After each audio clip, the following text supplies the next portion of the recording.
우리 대법원의 판결을 수용할 수 없다는 일본은 강제징용 문제 해법으로 제3국 중재위원회 설치를 요구해 왔습니다.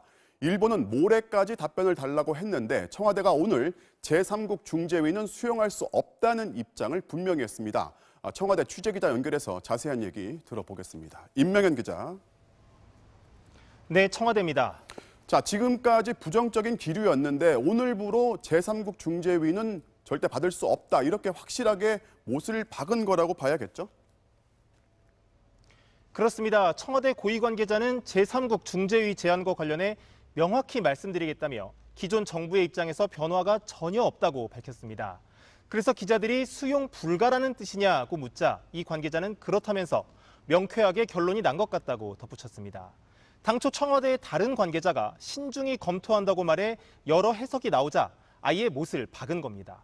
사실 정부는 처음부터 우리 법원이 내린 강제징용 배상 판결을 제3국 중재위로 끌고 가 논의하긴 힘들다는 입장이었습니다.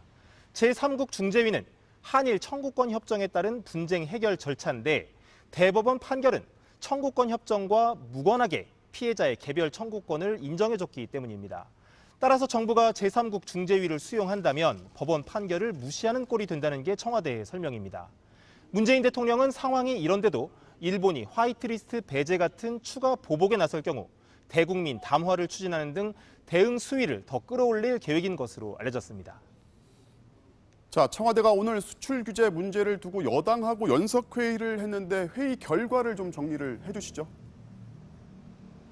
네, 청와대와 더불어민주당은 오늘 오후 국회에서 이 문제와 관련한 첫 공개 회의를 열었는데요. 먼저 주요 참석자 발언부터 들어보시죠.